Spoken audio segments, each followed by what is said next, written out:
नमस्कार, मैं हूं आपके साथ शुभम गुप्ता। आज की इस भागदौड़ भरी इस दुनिया में जहां हर खबर एक सेकंड में वायरल हो जाती है और हर बयान एक तूफान खड़ा कर देता है, हम अक्सर भूल जाते हैं कि राजनीति सिर्फ आरोप प्रत्यारोप का खेल नहीं है। ये एक आईना है जो हमें अपने समाज, अपनी व्यवस्था और अपने नेताओं की हकीकत दिखाता है। देखिए, आज हम बात करेंगे एक ऐसे नेता की जिनका नाम सुनते ही कुछ लोगों के चेहरे पर मुस्कान आ जाती है, कुछ के मन में गुस्सा उबलता है। राहुल गांधी। हाँ, वही राहुल गांधी जो कांग्रेस के चेहरे हैं, विपक्ष के नेता हैं और जिन पर देशभक्ति की परीक्षा हर रोज ली जाती है। लेकिन सवाल ये है कि क्या देशभक्ति का मतलब सिर्फ सरकार की तारीफ करना है या क्या इसमें सवाल पूछना, गलतियों को उजागर करना भी शामिल है? नहीं, रुकिए, आज हम उल्टा सोचेंगे। आज हम देखेंगे कि कैसे राहुल गांधी की कुछ हरकतें, कुछ बयान, कुछ फैसले खुद उन्हें ही सवालों के घेरे में ला देते हैं। और ये सब एक हालिया घटना से शुरू होता है, भारत के एआई समिट से।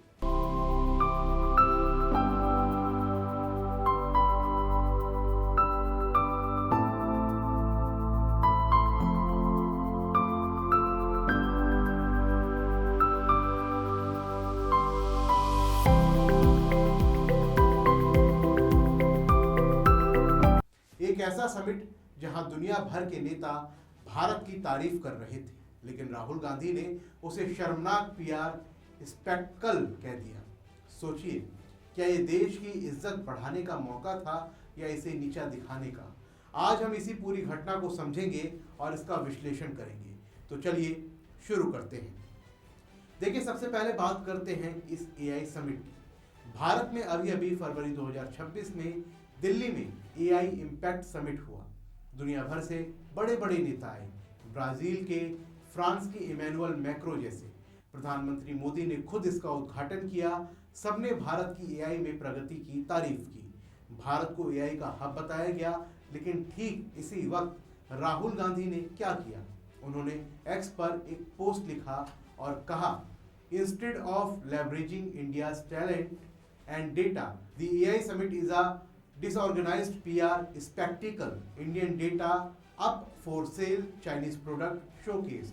मतलब ये एक अव्यवस्थित PR तमाशा है जहां भारतीय डेटा बेचा जा रहा है और चीनी प्रोडक्ट्स दिखाए जा रहे हैं। सोचिए, पूरी दुनिया भारत की तारीफ कर रही है और विपक्ष का नेता कह रहा है कि ये शर्मनाक है। क्या ये विपक्ष की भूमिका है या ये बस मोदी विरोध का एक और बहाना? आपको बता दें कि इस बयान की जड़ में है गलगोटिया यूनिवर्सिटी का वो रोबोट वाला इंसिडेंट। गलगोटिया ने एक रोबोट दिखाया, नाम दिया ओरियन, और कहा कि ये भारत में बना है, उसका अपना इनोवेशन है। लेकिन बाद में पता चला कि ये चीनी कंपनी यूनिट्री का GO2 रोबोट था।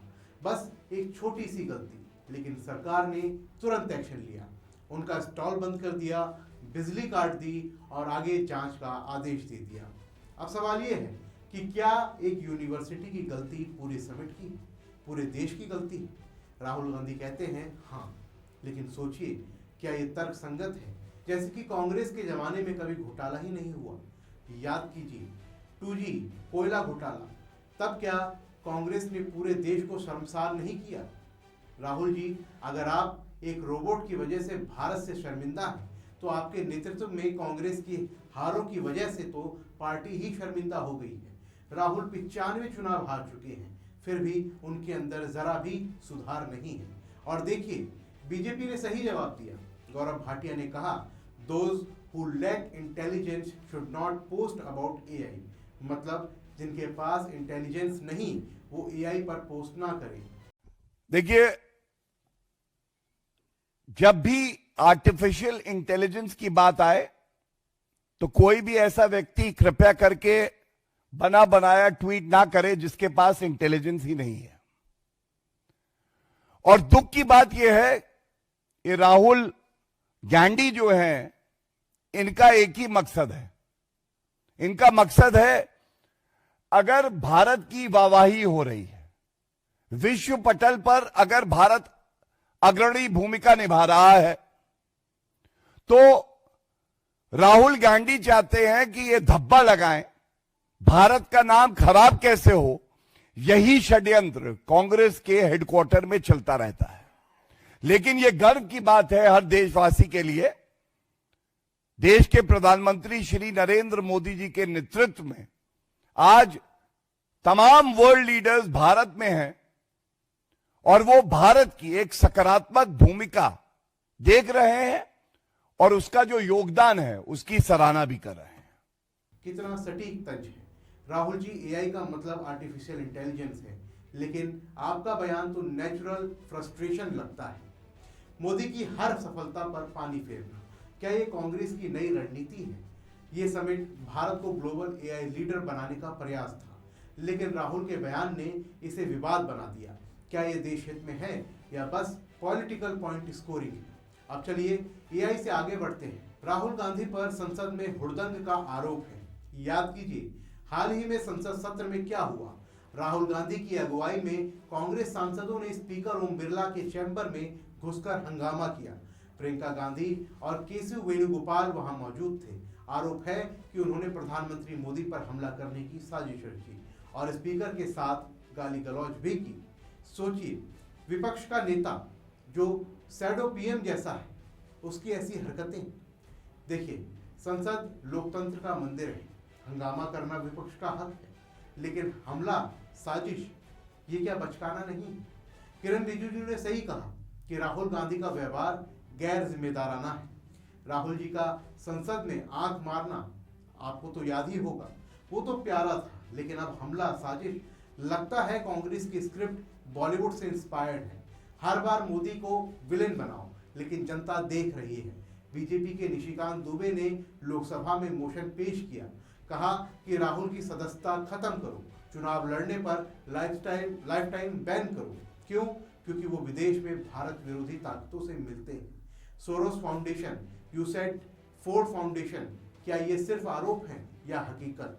डोकलाम में चीन से मुलाकात, माओवादियों से लिंक, ये बातें बार बार उठती हैं। अब इस पर कांग्रेस कहेगी कि ये फेक न्यूज है, लेकिन सोचिए, अगर ये सच है तो राहुल देश की सुरक्षा के लिए खतरा है, जैसा कि रिजिजू ने कहा। अब जरा आप राहुल की विदेश यात्राओं पर भी नजर डालिए। अमेरिका में उन्होंने कहा कि भारत में सिखों को कड़ा पहनने का अधिकार नहीं है। आप खुद बताइए, भारत में सिख हर जगह कड़ा पहनते हैं या फिर नहीं? लेकिन राहुल ने विदेश में ये कहा, ये भारत को बदनाम करने का प्रयास है, लोकतंत्र खतरे में है, वोट चोरी, जुडिशरी बिकी हुई है। ये बयान विदेश में दिए जाते हैं राहुल जी के द्वारा। क्यों? क्योंकि घर में मोदी की तारीफ हो रही है। राहुल जी विदेश में जाकर भारत की बुराई करना, ये फैमिली ट्रेडिशन है क्या? नेहरू से शुरू इंदिरा तक, लेकिन अब आप तो एक्सट्रीम हो गए। देखिए, ये सब देखकर लगता है कि राहुल गांधी की हरकतें खुद कांग्रेस को डुबो रही हैं। एआई समिट जैसी सफलता पर पानी फेरना, संसद में हंगामा करना, विदेश में बुराई करना, क्या ये देशभक्ति है या फिर मोदी नफरत? किरण रिजिजू ने कहा कि राहुल देश की सुरक्षा के लिए सबसे खतरनाक है। अगर आप सहमत हैं तो कमेंट बॉक्स में हमें जरूर बताइए। फिलहाल तो इस वीडियो में बस इतना ही। अगर आपको वीडियो पसंद आए तो वीडियो को लाइक करें, शेयर करें और चैनल को सब्सक्राइब करें। मिलते हैं अगली वीडियो में, तब तक के लिए जय हिंद। वीके न्यूज, राष्ट्र के नाम।